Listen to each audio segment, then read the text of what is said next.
Part 2 still assumes the perspective of a biologist. It's a unique type of biologist. It doesn't keep things at an impersonal distance. It remains at all times as logical as possible, while edging ever closer to an understanding of psychology. Earlier, we looked at basic psychological differences between the sexes and how they helped a species to survive better. This video moves us further along the evolutionary timeline to look at what happens when complex organisms live in big social groups, say upwards of 1,000 members.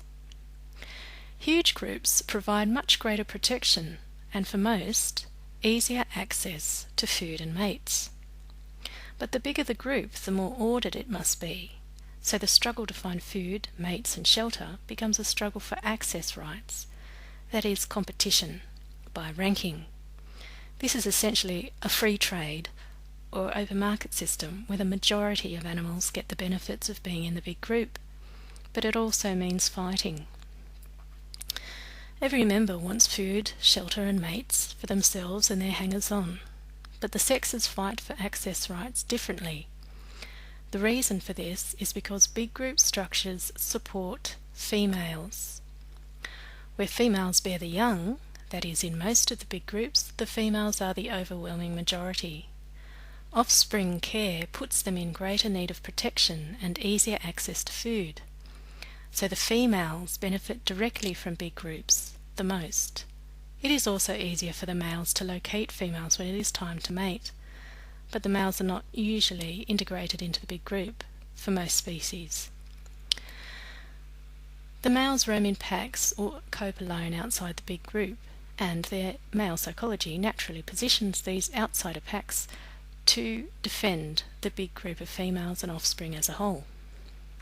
So here we see something very interesting about differences in the psychologies of the sexes.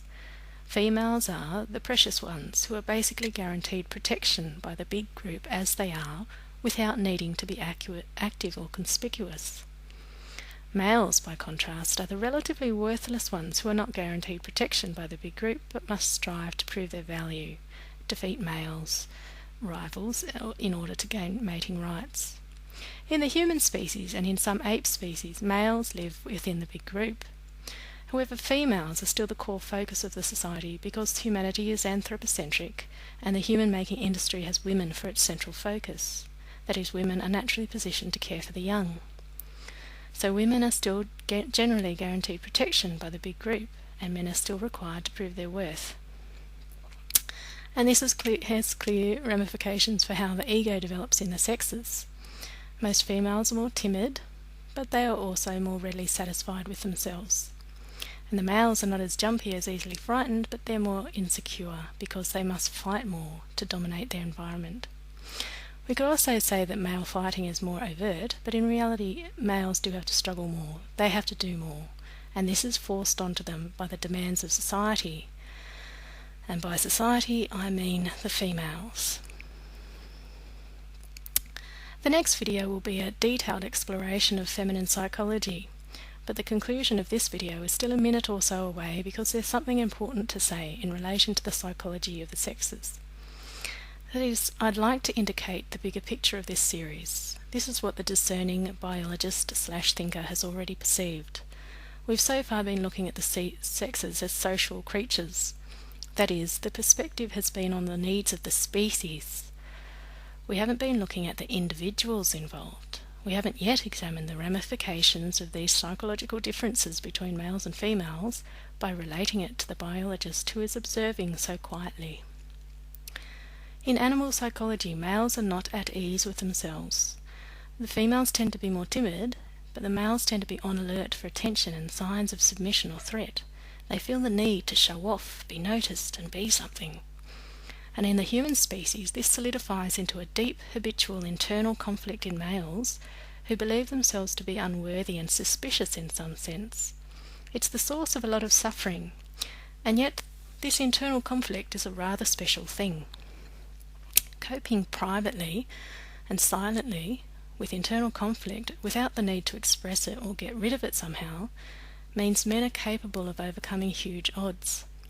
They are capable of persevering through difficult problems, capable of inventing reliable tools and technologies through careful, consistent tests, capable of resisting criticism from a majority, capable of terrible crimes as well as laborious works of genius. And most important of all, they are capable of reason, which comes of this internalised doubting and questioning.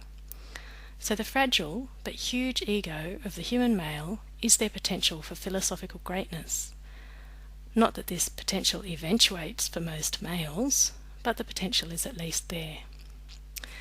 There is a way to expound these differences in psychology which I think would interest many viewers. That is, I'll now examine feminine psychology by contrasting feminine women with masculine women. That will be the content of the third part of this series. Thanks for your attention, and I hope you stick around for part 3.